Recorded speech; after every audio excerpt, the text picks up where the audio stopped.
This podcast is made possible by First Call. Let's end the addiction crisis together. The first step to a future free from addiction is to make the first call.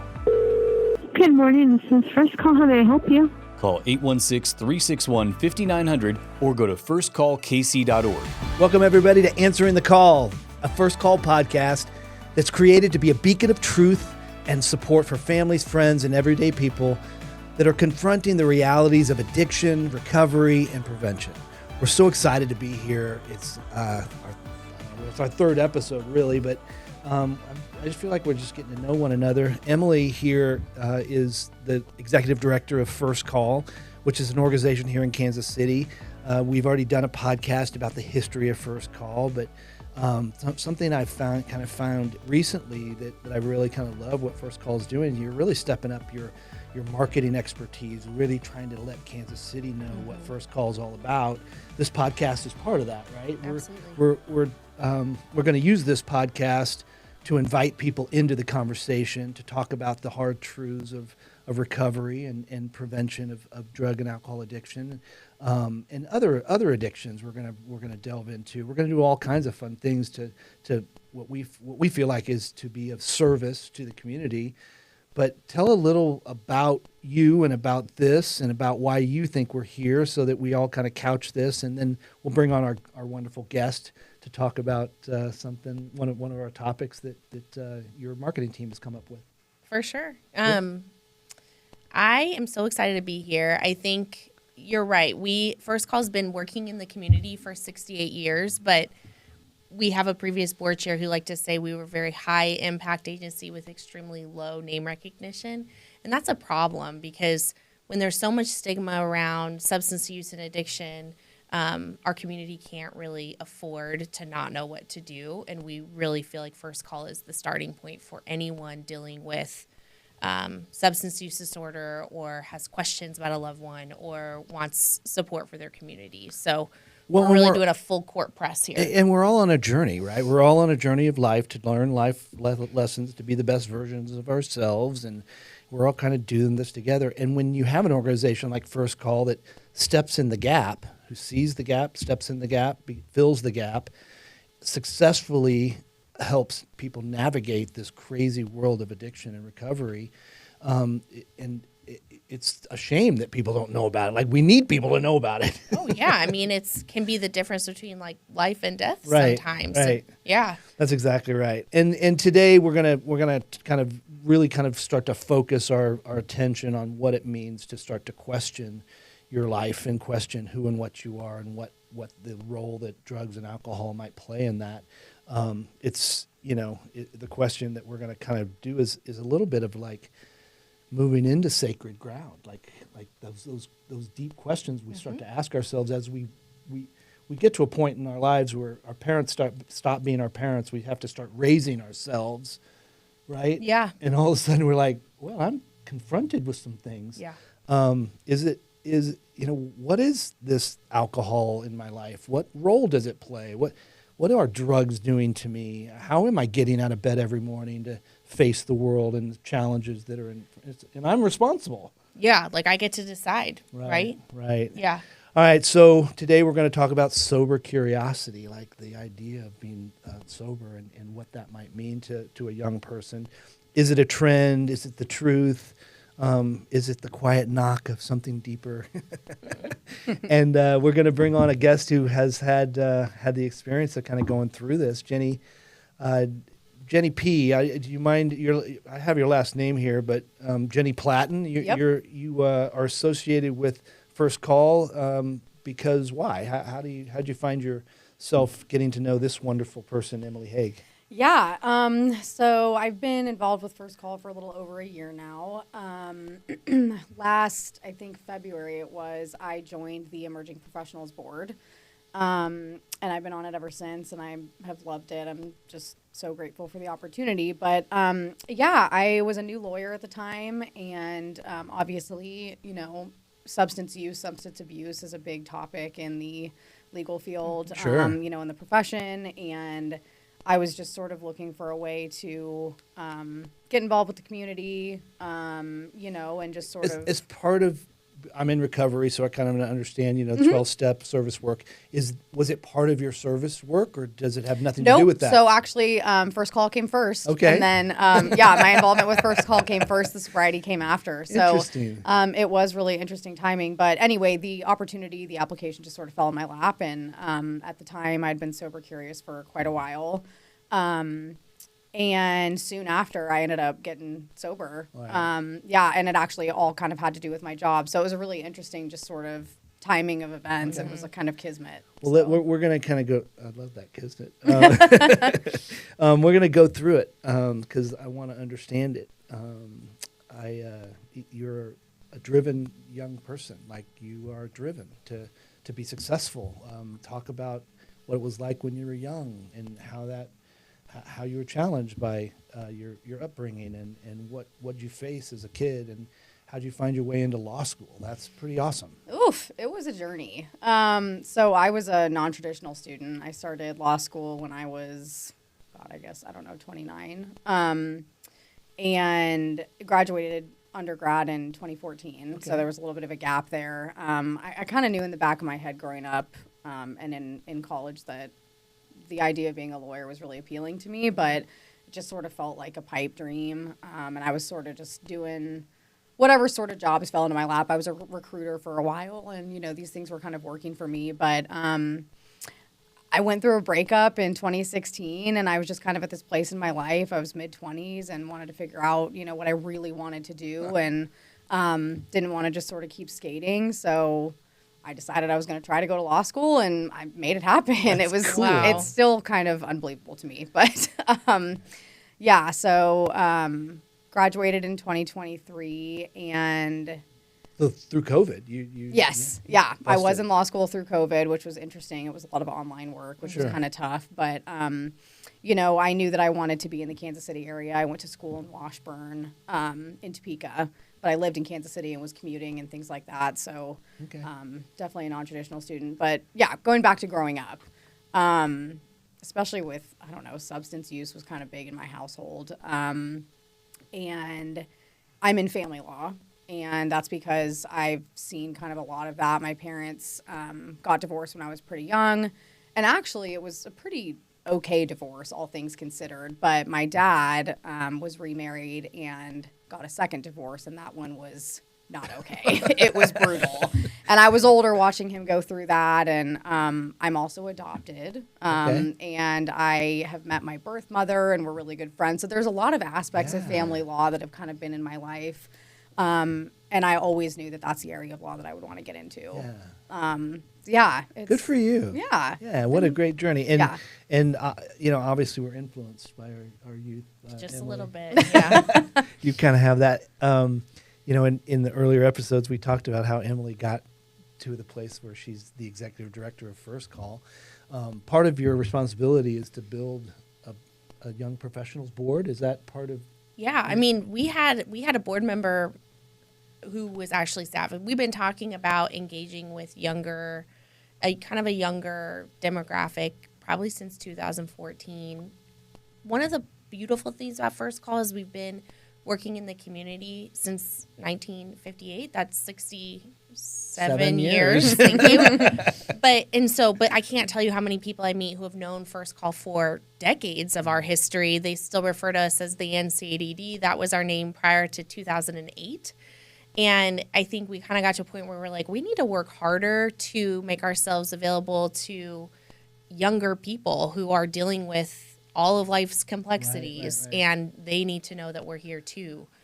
Yeah. So when you profile the person that calls into First Call, you in my mind, it's always been the parent who's desperate to figure out what's happening with their kid, and they make that first call to the crisis center, and they get someone on the phone. They're like, my kid is struggling with life, and I don't know what to do. And Yeah. that's what I've always thought First Call was. And what you're telling me is that there are people out there that might be asking themselves, what is going on with my life, and I'm in a crisis space, and I need help personally, like my own journey. Yeah, and I think the hardest part about that is it's a lot easier. There's so much less shame with calling on behalf of someone else than getting to a point of motivation where you're ready to just say it out loud about yourself. I think those two things are super different. And that's why we have to work hard to have these conversations, right? Right. And what I find interesting about this sober curious question is so many times people get into recovery in a dramatic, like, Yeah. moment of truth. Like, Right. you know, my life fell apart. I wrecked my car. Rock bottom. I got a DUI. Yeah. And there's a whole group of young people who are like, well, wait a minute, I don't have to go that. My bottom does not have to be that severe to get me to a place of reckoning, to get me a place of questioning. Or so, is that your story? Is that? Yeah. So I went to school at CU Boulder, which is notoriously a big party school. Yeah. You know, grew up in a Catholic school, and it was just sort of I guess I started drinking late in high school. It just was sort of normally kind of everybody else, I felt like, in my kind of social circle at the time. Went to college, and, you know, it was a heavy partying environment there. And I got a DUI in college. It was 2012. I think I was a junior, and I had been snowboarding during the day. You know, we used to drive up during the week all the time and drink a little bit on the mountain and come home. And so I got a DUI then. Eudora? Were you skiing in Eudora? No, I was actually coming back from Breckenridge. Okay, So all right, yeah, all right. a little farther of a trek. So that was a pretty big moment for me. But it wasn't something that happened that had me really questioning my drinking. It was just like, that was a really stupid mistake. But I didn't really look at it kind of in a bigger picture, like look at your drinking patterns kind of thing. Right. So that was the first thing that happened. And then I got a second DUI almost 10 years later. Right. So in 2020, I took a little break from work before I started law school. I was like, I'm just going to take a little time, relax, have fun. It was summertime. I was getting ready to start the semester, and I was, you know, partying. The Kansas City drinking scene is pretty major. I think, especially the day drinking scene, and Sure. Sundays in Kansas City before and during COVID were big drinking days. All right. And I ended up getting a second DUI on one of those Sundays, and excuse me. And that was sort of where, you know, I really started to think about it. And, you know, as a part of becoming an attorney, you have to go through a character and fitness sort of just a process, evaluation kind of thing. And one of the things that they look at is, you know, your legal history. Right. And so, of course, as I was going through that process in, you know, 2022, 2023, I was kind of looking at this, and the 2 DUIs came up, and in my head, I was like, well, they were 10 years apart, and it was just sort of this happened kind of Explain thing. away. And, right. And then I'm like, ooh, that doesn't look so good on paper. Right. And I really kind of started to think about it from there. Okay. But Did anyone question the DUIs when you were going through Big time. the process? Yes, Yeah. big time. So my character and fitness process took a long time because of it. The 2 things that they really are looking at is, you know, fraud type situations, like lying, especially with money, because, you know, lawyers stealing from their clients is a big problem. And the other one is substance use. So Okay. DUIs and things of that nature raise big red flags.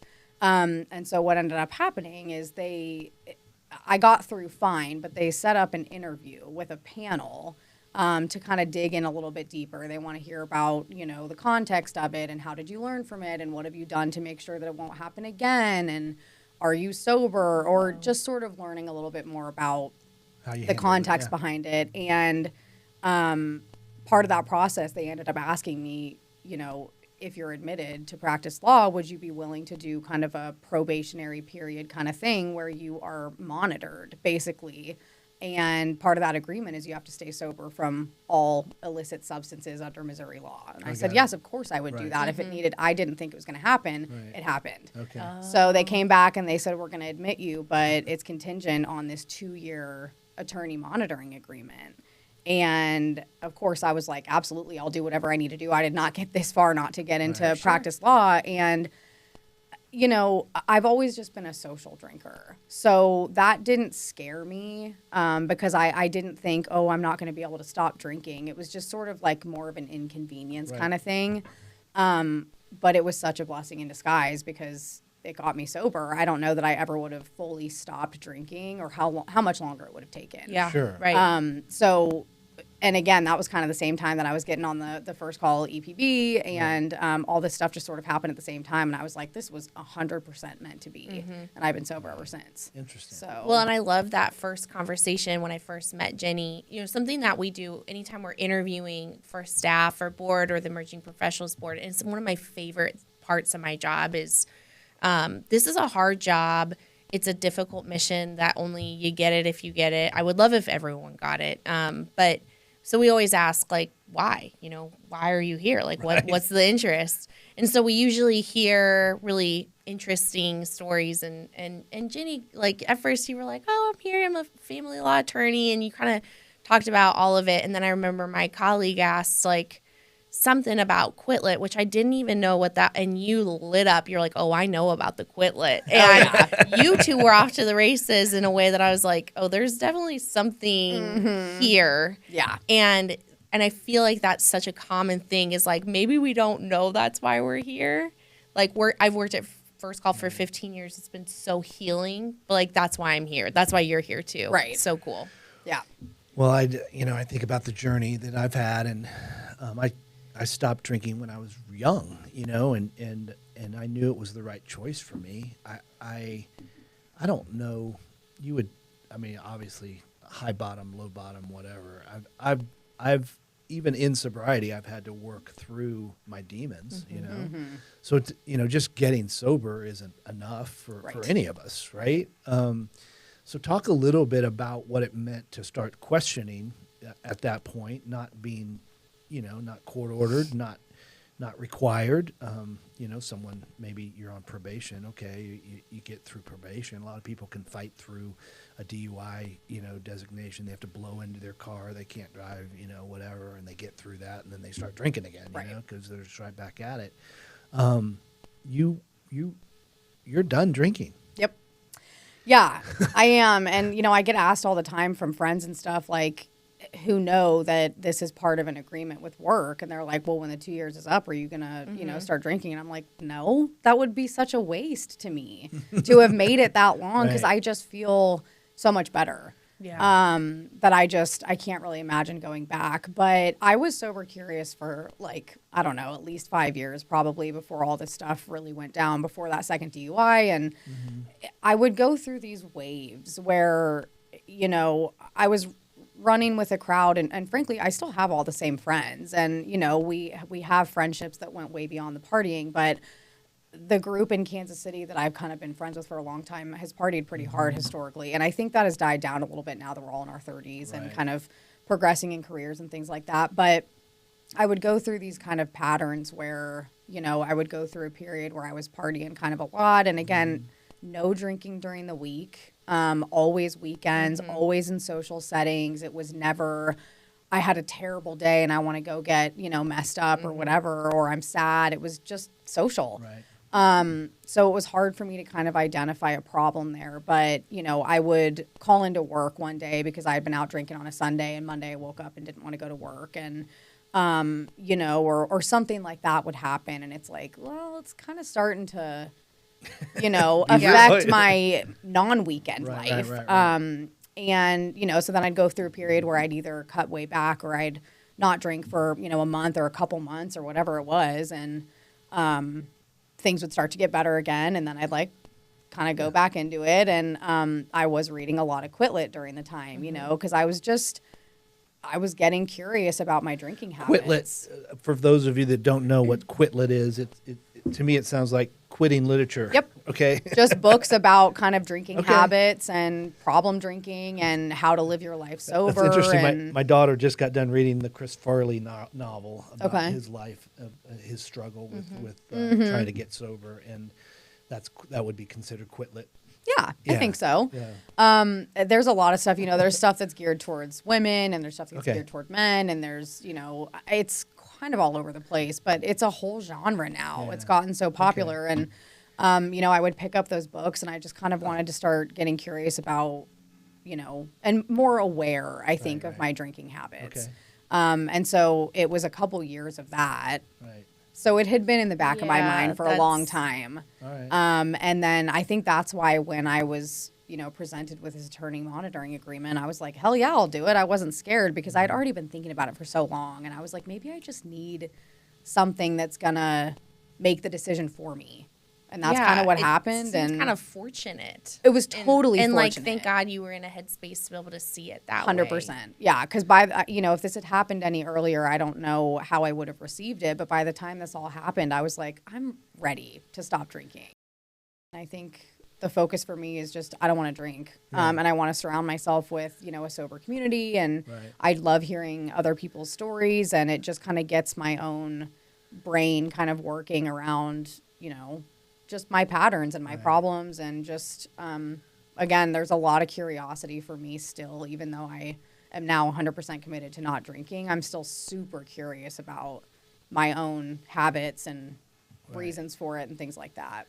And that feels like hearing the two of you talk, and I'm a spectator because I'm not a person in recovery, but to me, this feels like such a natural and healthy evolution in the conversation we're having, because the 12 steps have been proven to be very effective. We know they work. We know they've been working for a very long time. First Call was actually founded by like the first female member of AA, which is a part of our history that we're very proud of. I didn't know that. Yeah. But I think that there can be drawbacks sometimes, because it can feel like a big commitment, and like you're making an admission of being part of a club that like you're not sure you belong in. Totally. Well, and that's one of the things that's great about First Call is you're not going to get force-fed some sort of program, when you make that first call to get some help. If you make a call to First Call, they're going to help you navigate your questioning, your the place you're coming, and that's why this is the perfect conversation for this podcast, is because we're not here to tell you how to do it. I do know that in my life, I don't know how many times I've said I wish everybody could work the 12 steps. I believe that. I mean, that's something that I think it's a phenomenal way to try to figure out what's happened and what you're supposed to be doing. Yeah. Our joke in my family is my parents raised 3 very successful kids using the 12 steps. Right. And it's a way that it teaches you accountability for yourself, for your actions, for sure. And Jenny, one of the things that I would say about the whole process of finding yourself, trying to be a better person, and choosing to not use alcohol in your life, it just puts you more often in the right place at the right time. Yep. And if you are here to give back, then that makes you feel better. It makes you feel better to sit here with us and have this conversation. You're going to walk away a better person because you were willing to be vulnerable with us. And a lot of times all life takes is just being vulnerable. Yeah. That's answering. So true. I mean, that's what First Call is all about, is be vulnerable. Yep. Be vulnerable, easy for me to say.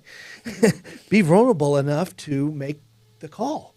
Yeah. Yep. And we'll be here to answer it. And I think it's like, but don't you feel like we're like in this cultural moment too, where something that we've kind of been saying is like, it just feels like there's more options on the menu. And I think that's a super healthy, positive thing. And that's like from a very literal sense. Like I mean, you go out to eat now and there's a beautiful cocktail menu, but there's also like a beautiful mocktail menu. And I think there's so much more like mindfulness when you around say this. there's so much more on the menu, there's so much more disruption on the menu too. There's so many things that can trip a young person up in this world, not just drugs, alcohol, but compulsive things like porn and all the different things that gaming and our phones and social media. The accessibility, I feel like, makes crazy. it, yes. And so you talk about the different ways to navigate this, and the menu being large. It's the things that are creating disruption and dysregulation inside of us. There's so many things that we're faced with. Very encouraging to hear your story and to hear that you're here to try to figure it out. You don't know the answer. You don't, Nope. What about a sponsor though? Have you tried that? And is that something that, you would have to try to find someone that would be willing to accept you for where you're at? Well, so a couple things, like part of this agreement, with me being licensed is I have an attorney monitor. Okay. And they are, kind of a crossover between AA and the legal profession. And so I have a little bit of a sponsor, I think, in her.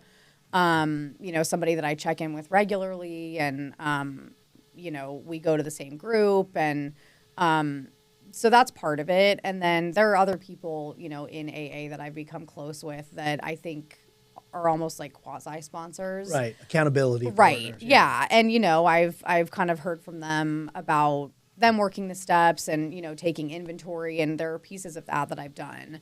But and some people who are in AA would laugh at this, but I just don't feel like a sponsor is really a necessary part of my process at the moment. That may change. Yeah. But right now I'm just kind of doing my own thing, and I am 100% confident that I will not drink. I just don't feel tempted anymore. I'm still around it all the time, and I've never questioned my decision. I'm just in a really solid place, I think, with my sobriety. And so I think if there comes a time where I feel like that's threatened, or I'm waffling a little bit, that would absolutely be a time for me to go get a sponsor. But I just don't. I get you. Yeah. And what I'm hearing, the question, like, it can be a sponsor, and that's like a very particular type of support and accountability, but it feels like the bigger question is like, how are you pouring into yourself and making sure you're taking care of yourself, right? Like, like, what are your tools to staying in a healthy mindset so you can continue to make healthy choices? Yeah. Right. Yeah. I mean, and you're going to AA, so who knows? That's, The other thing about AA is it kind of works with osmosis. There's just a little bit of, you just get something every time you go. Totally. And you just walk away going, oh, I'm better than I was when I came. Yep. So, and I love going every week for that reason, because Right, I walk right, away just feeling, So I have a little challenging question. How would you feel if you drank? Would you feel defeated? Would you feel lost? Yeah. I would feel ashamed. I would feel, I would just the same feel so feelings defeated. that anyone that goes through relapse. I would just feel disappointed in myself, because it just, to me, it's like, why? Right. What is the point? I just don't feel any reason for it anymore, and I just think it would be such a, just such a bummer of a decision. Right. I got it. That's good. Okay, and it's just so interesting because you're not, you're not being told, and you're not, and you're just making this life choice. Yeah. It's cool. And it sounds like, there's like 4 kind of simple questions that someone might ask as they are thinking about like drinking being problematic. Do they feel guilty? Is it bothering them when other people ask about their drinking? Things like that. And so when I listen to you talk, like, I do hear some of that, and you did have some, like, you have had some negative ramifications, right? And so I think that is such an interesting, is like, if you kind of follow the evidence, like, drinking's a problem. Yep. Right? And so, but what a gift that you're in a place to be able to just see that clearly, in a place of readiness and motivation, because that's not the case with everybody. I mean, there's a lot of people living with active addiction who feel shame, guilt. They know everyone else around them knows it's a problem, and like, that's not enough. Shame is the biggest, just the worst part, I think, about recovery in general. Right. But I hope you understand, we're not here to judge, right? Yeah. We're here to talk with anyone out there that is asking themselves, do I really need this drink? Do I really need this next drink? And if the hard truth is I'm better off without this drink, but I still want this drink, then you're making a choice to choose something that's not good for you. Yeah. And that's what it sounds like to me, that in the quiet truth of who you are, you've decided I'm better off not drinking. Yep. And now I found a way not to drink. Yep. And now I've included it, a group of AA, which is a support group of other people that don't want to drink. Yep. And I don't have to call myself anything. I don't have to label myself anything. Yeah, I think that's a big part of it too, because now that I'm kind of in this world, I just see a lot of reasons why it might be so hard for people, especially young people, to kind of get to this point. We were talking a little bit before about I think that sobriety and addiction, there's a lot of rigidity around it. Right. And a lot of black and white, and it's really just not that black and white. And I think, there is a pattern right now of young people becoming a lot more aware of their choices around substance use. And I think a lot more people are choosing to get sober without necessarily having a problem. Yeah.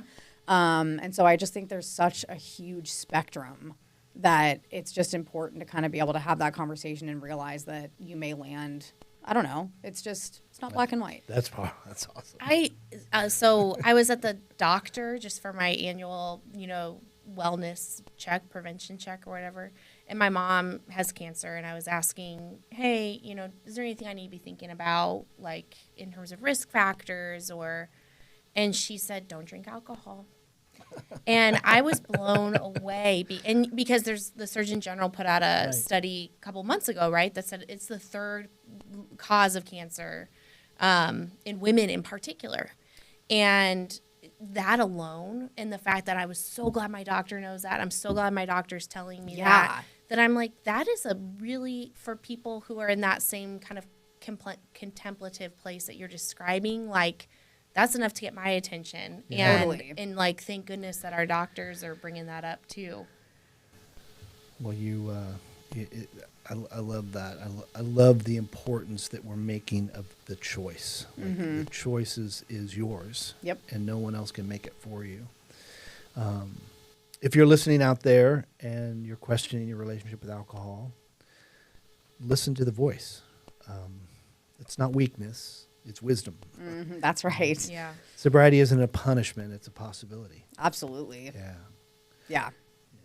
Well, thank you so much for sharing your story with us. I think that's a really great episode for us. Yeah, Yeah? absolutely. Yeah, thank you guys your for having time, me. Jenny. Yeah. Absolutely. Jenny Platten, she serves on the board of, what's the board you serve on? It's the First Call Emerging Professionals The Board. Emerging Professionals Board. She's on her way into a career in family law. She has a passion for families figuring out themselves, even in the hardest times. And we look forward to watching your career develop and grow. And Thank you. This episode has stirred something in you. Then please share it. If it's meant something to you, then let your friends know about it. I think everybody could benefit from hearing Jenny's story and hearing our discussion around it. You never know, what's waiting for someone else that needs help. And if someone needs help, call First Call. Absolutely. They'll be there to answer it. That's the episode. 816-361-5900. Say it again. I was going to say, my team will be mad. Oh, no. Yeah. Let's say it. Say it again. The 816. First Call is a 24/7 crisis call line. It's 816-361-5900. And if you have questions like Jenny, you don't know what to do or where to start, call us. That's important. And also, just to make another note, 988 if you're in an emotional crisis. 988 is the number to use. And Answering the Call is going to come back with another episode. We're excited. We're going to keep growing this opportunity to share the message that First Call is here for prevention, recovery, and the idea of that addiction is not a mystery. It's something that people have experienced before, and there's answers out there. Just make the call and we will help. Thanks. Thank you. We'll be back next time.